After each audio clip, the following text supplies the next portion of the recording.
साल 1980 उत्तर प्रदेश में घने जंगलों से घिरे नदी के किनारे बसे एक छोटे से शहर हरिपुर में कुछ ऐसा चल रहा था जो किसी भी इंसान की समझ से परे था। अमावस की रात थी। जगदीश नाम का एक लकड़हारा देर रात ही लकड़ियां काटने हरिपुर के जंगलों के लिए निकल गया था। वो जब वहां पहुंचा तो सुबह होने ही वाली थी, लेकिन वहां जाते ही उसे एक अजीब सी बदबू आई, जैसे कि कुछ जल रहा हो। इस डर से कि कहीं आग की वजह से पूरा जंगल न जल जाए, वो जल्दी से जंगल के और अंदर भागा। जैसे जैसे वो स्मेल के पास जा रहा था, उसे ऐसा लग रहा था कि जैसे जंगल में कोई उसका पीछा कर रहा है। उसने कई बार चिल्लाकर पूछा कि वहां कौन है, पर उसे कोई जवाब नहीं मिला। तभी वहां ढेर सारा काला धुआं फैलने लगा। उस धुएं में जगदीश को एक औरत दिखी जिसने काली साड़ी पहनी थी।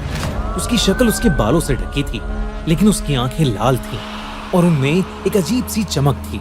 जगदीश जैसे ही उसके करीब गया, वो औरत एकदम से काले धुएं में कहीं गायब हो गई।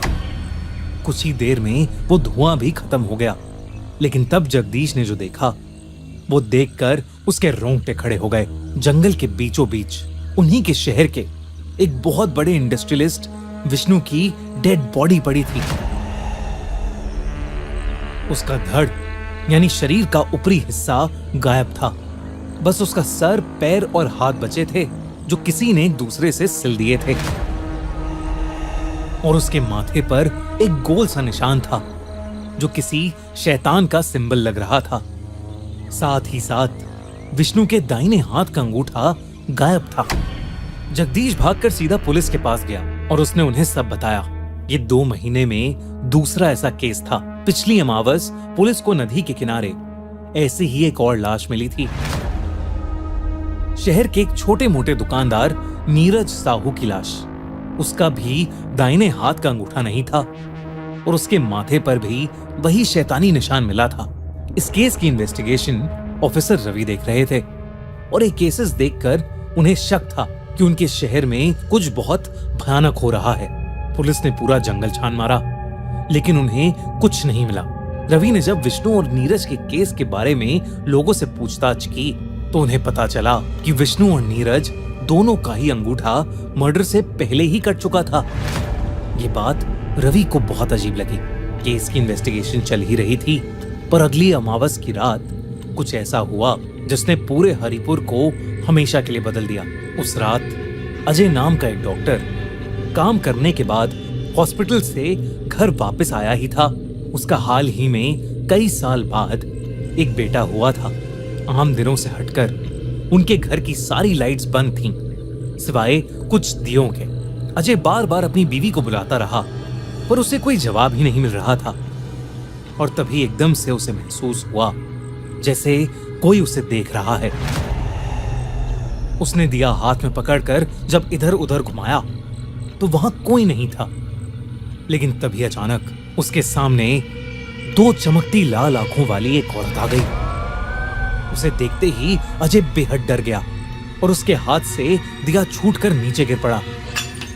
उसने जैसे तैसे घर की लाइट्स ऑन की तो उसे दिखा कि उसके सामने काली साड़ी में एक औरत खड़ी है जिसके बाल बिखरे हुए हैं और वो अपनी चमकती लाल आंखों से उसे देखे जा रही है।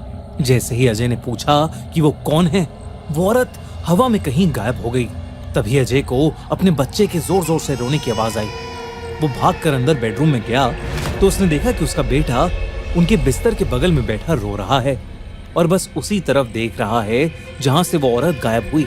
अजय जैसे ही अपने बेटे को उठाने के लिए नीचे झुका, उसका खून सूख गया। बेड के नीचे उसकी बीवी की लाश पड़ी थी, बिल्कुल उसी हालत में। उसका सर, उसके हाथ और उसके पैर एक दूसरे से जुड़े हुए थे, लेकिन उसका ऊपरी हिस्सा गायब था। उसके माथे पर वही शैतानी निशान बना था। अजय उसे देखते ही जोरों से रोने लगा।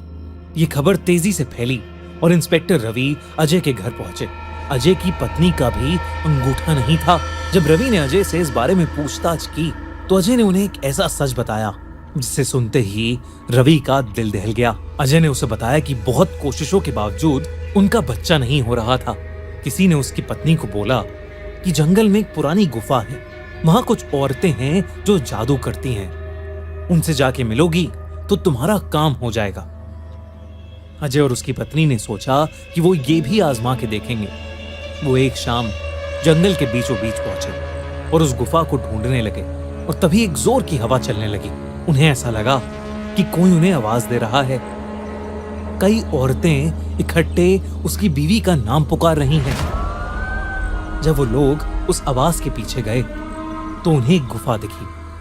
अजय और उसकी बीवी दोनों ही अंदर जाने लगे, लेकिन एक काली साड़ी पहनी औरत ने अजय को अंदर घुसने से रोक दिया और सिर्फ उसकी बीवी को अंदर भेज दिया। अजय गुफा के बाहर अपनी बीवी का इंतजार करने लगा। कुछ देर बाद उसे उसकी बीवी की एक चीख सुनाई दी।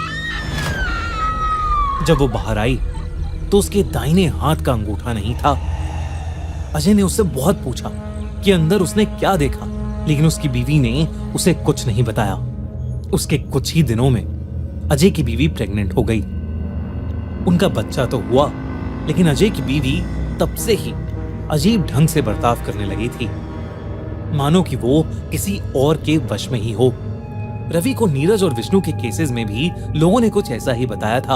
अजय ने रवि को कहा कि उसे लगता है कि उस गुफा में जो औरतें हैं वो असल में डायन हैं, और वो जादू नहीं, काला जादू करती हैं। वो इंसान से उसका अंगूठा लेकर उसे अपने वश में कर लेती हैं, और फिर हर अमावस की रात वो किसी एक की बलि चढ़ा देती हैं। रवि इन सब चीजों में नहीं मानता था, पर जो भी उस शहर में हो रहा था उसने रवि की मान्यताओं पर कई सवाल खड़े कर दिए थे। उसी शाम रवि अपने एक हवलदार के साथ उस जंगल में पहुंच गया। जंगल की तलाशी लेते हुए एकदम से तेज हवा चलने लगी और जंगल में अंधेरा छा गया।